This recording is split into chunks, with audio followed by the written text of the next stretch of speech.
definição ela pode ser feita separando essas duas palavras, né? Então, existe uma variedade enorme de materiais semicondutores que são estudados. A gente tem tanto materiais inorgânicos, né, como os óxidos metálicos, perovskitas, e também materiais orgânicos à base de carbono, como os materiais derivados de carbono e polímeros conjugados, polímeros condutores, né?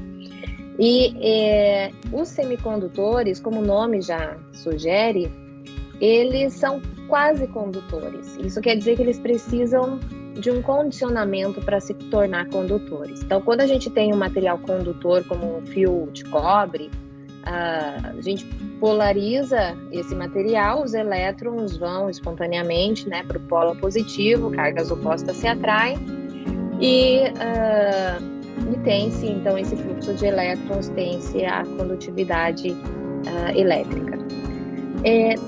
Nesse caso do metal, a gente tem os elétrons da banda de valência se sobrepondo com aqueles orbitais da banda de condução.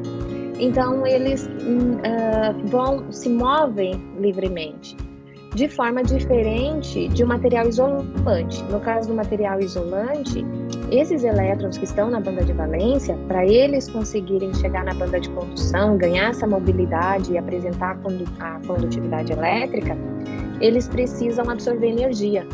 E no caso desses materiais isolantes, essa quantidade de energia é muito grande, então a gente não consegue promover, excitar esse elétron para a banda de condução.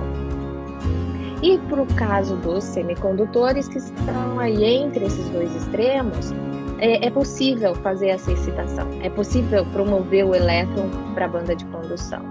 Essa promoção pode ser, por exemplo, através de fornecendo calor, né? A gente aquece esse semicondutor, então nós fornecemos energia e com isso o elétron pode ser promovido ali para a banda de condução e aí a partir de então ganhar mobilidade para apresentar essa condutividade, essa propriedade de condutividade elétrica, ou a gente pode criar degraus dentro dessa região, né, dentro dessa região do gap, que é essa região onde a gente tem o topo da banda de valência, que é onde a gente tem o orbital molecular ocupado de maior energia, e o fundo da banda de condução, onde a gente tem ali o orbital molecular vazio de menor energia.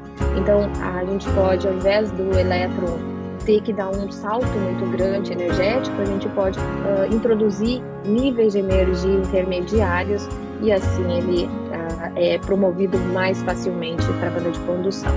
Como que a gente pode fazer isso? Através de processos de dopagem. Essa dopagem ela pode ser feita tanto no processo de síntese desses materiais, no processo de obtenção, quanto após a síntese. Então a gente cria defeitos estruturais, defeitos nesse material, podem ser tanto no book quanto na superfície, e esses defeitos vão gerar esses níveis intermediários. Então agora a gente consegue promover esse elétron para a banda de condução muito mais facilmente, né? E aí as nanoestruturas, né? As nanoestruturas, elas são materiais que têm uma dimensão, né, um tamanho onde pelo menos uma das dimensões está na ordem aí de poucos nanômetros. Então, para a gente ter uma ideia do que seria isso, imagine, por exemplo, uma partícula de pólen, né? O pólen, esse que dá alergia, né? Eles são partículas muito pequenas e eles têm um tamanho na ordem aí de uns 50 micrômetros. Se a gente olhar agora para uma bactéria, nós não conseguimos ver as bactérias, né? Já é difícil para a gente enxergar uma bactéria a olho nu. E ela tem em torno de 1 a 5 micrômetros. Lógico, isso varia muito, mas mais ou menos isso, para a gente ter uma ideia pelo menos. E agora, então, nós pegamos essa bactéria e dividimos ela 1000 vezes. Agora sim a gente vai para a ordem de nanômetros, né? Então, agora a gente não consegue mais enxergar essas partículas a olho nu, a gente precisa de técnicas, ferramentas para isso. E aí vem centros como o CMM, o CNano, né, que nos auxiliam a caracterizar esses materiais para que a gente saiba que nós estamos trabalhando agora com nanoestruturas. Mas, né, por que a gente quer trabalhar com partículas tão pequenas? Né? Por que trabalhar com essas partículas tão minúsculas? Porque quando a gente diminui, né, o tamanho do material, a gente chega em um ponto em que a superfície desse material passa a ter contribuições muito importantes nas propriedades do material como um todo. E esse material, ele passa a exibir propriedades que até então ele não exibia, né? Então, para a gente imaginar como é isso, né, de uma forma bem simples, a gente pode pensar na dissolução de um grande grão de açúcar. Tá? Então, eu vou dissolver um grão grande de açúcar em água.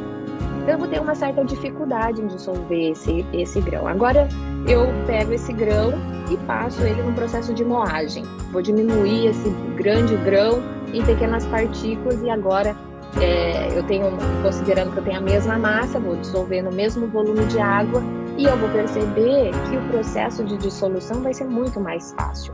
Por quê? Porque agora a gente está expondo muito mais a superfície dessas partículas de açúcar.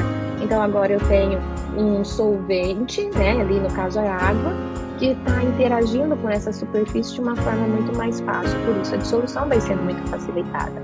Então essa é uma forma da gente imaginar o que acontece quando nós vamos diminuindo o tamanho dessas partículas. Então a gente tem esse efeito de superfície que passa a ser muito pronunciado e aí a gente pode provocar pequenas alterações na superfície desses materiais ou na morfologia e nós vamos ter muitos ganhos nos desempenhos de qualquer que seja a aplicação pretendida para esse tipo de nanoestrutura.